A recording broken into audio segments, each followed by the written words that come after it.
हरियाणा नाम सुनते ही क्या आता है जहन में? छोटा सा राज्य है ना? लेकिन क्या आप जानते हैं कि नेशनल पॉलिटिक्स में इसका दबदबा कितना है? इसकी असली ताकत क्या है? आज हम इसी पहेली को सुलझाएंगे और कुछ आसान नंबर्स के जरिए हरियाणा की पॉलिटिकल पावर को समझेंगे। और इस पूरी कहानी का राज छिपा है इस एक नंबर में, 15। अब आप सोच रहे होंगे कि बस एक नंबर? जी हाँ, ये मामूली सा दिखने वाला नंबर ही हरियाणा की पूरी पॉलिटिकल कहानी कह देता है। आइए देखते हैं कैसे। तो सवाल ये है, आखिर ये 15 है क्या, और कैसे ये एक नंबर हरियाणा की सियासी ताकत का पैमाना बन गया? चलिए इस दिलचस्प गुत्थी को परत दर परत खोलते हैं। तो चलिए पर्दा हटाते हैं इस राज से। ये जो 15 का आंकड़ा है, ये है उन सांसदों की कुल संख्या जो दिल्ली में यानी हमारी संसद में हरियाणा को रिप्रेजेंट करते हैं। यही वो लोग हैं जो राष्ट्रीय लेवल पर हरियाणा की आवाज बनते हैं। अब ये जो 15 की गिनती है, ये संसद के दो बहुत जरूरी सदनों लोकसभा और राज्यसभा के बीच बटी हुई है। तो चलिए सबसे पहले लोकसभा में हरियाणा के रिप्रेजेंटेशन को समझते हैं। तो शुरुआत करते हैं लोकसभा से। इसे जनता का सदन भी कहते हैं। क्यों? क्योंकि यहाँ के सदस्य यानी सांसद सीधे जनता के वोटों से चुन कर आते हैं।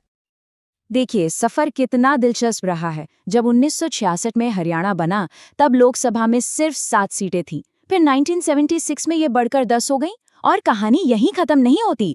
उम्मीद है कि 2026 तक ये संख्या 14 तक पहुंच जाएगी। मतलब आने वाले वक्त में नेशनल पॉलिटिक्स में राज्य का असर और भी बढ़ने वाला है। अब ये जो भी जानकारी हम आपके साथ शेयर कर रहे हैं, ये सब गहरी रिसर्च पर आधारित है।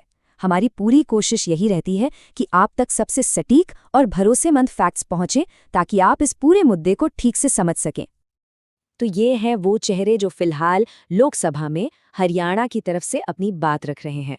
और एक खास बात, इनमें से 2 सीटें सिरसा और अंबाला अनुसूचित जातियों के लिए रिजर्व्ड हैं। ये इसलिए ज़रूरी है ताकि समाज के हर तबके की आवाज़ संसद तक पहुंच सके। चलिए अब कुछ मज़ेदार रिकॉर्ड्स की बात करते हैं। क्या कभी सोचा है कि एरिया के हिसाब से हरियाणा की सबसे बड़ी लोकसभा सीट कौन सी है? वो है भिवानी महेंद्रगढ़। और हाँ, जब सबसे बड़े की बात हो तो सबसे छोटे का जिक्र भी तो बनता है ना? तो एरिया के लिहाज से सबसे छोटी लोकसभा सीट है फरीदाबाद, जो कि एक बड़ा इंडस्ट्रियल हब भी है। अच्छा, एरिया तो हो गया। अब बात करते हैं वोटर्स की। अंदाजा लगाइए किस सीट पर सबसे ज्यादा वोटर्स हैं?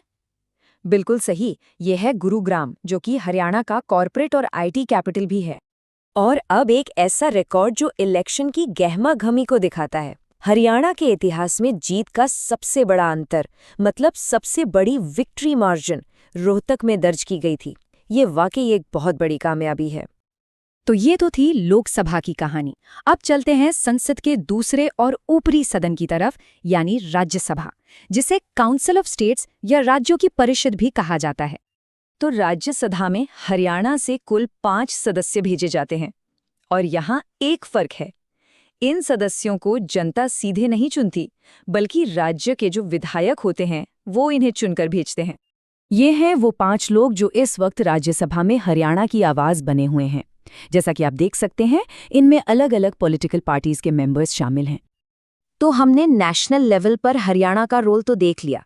चलिए अब जरा राज्य के अंदर चलते हैं और समझते हैं कि हरियाणा में सरकार कैसे बनती है और उसके नियम क्या हैं। तो किसी भी राज्य सरकार की सबसे अहम बॉडी होती है मंत्रिमंडल या काउंसिल ऑफ मिनिस्टर्स। इसे हेड करते हैं मुख्यमंत्री, और इसका काम होता है गवर्नर को सलाह देना और राज्य के सारे बड़े फैसले लेना। आसान भाषा में कहें तो ये सरकार का इंजन है। लेकिन क्या आप जानते हैं कि कोई भी राज्य सरकार अपनी मर्जी से चाहे जितने मंत्री नहीं बना सकती? जी हाँ, साल 2003 में संविधान में एक बड़ा बदलाव किया गया था, जिसने मंत्रियों की संख्या पर एक लिमिट लगा दी। तो इस नियम का हरियाणा पर क्या असर पड़ता है? देखिए, हरियाणा में विधानसभा की 90 सीटें हैं और 15% के नियम के हिसाब से यहाँ मुख्यमंत्री समेत ज्यादा से ज्यादा 14 मंत्री हो सकते हैं। ये नियम इसलिए है ताकि सरकार जरूरत से ज्यादा बड़ी और खर्चीली ना हो।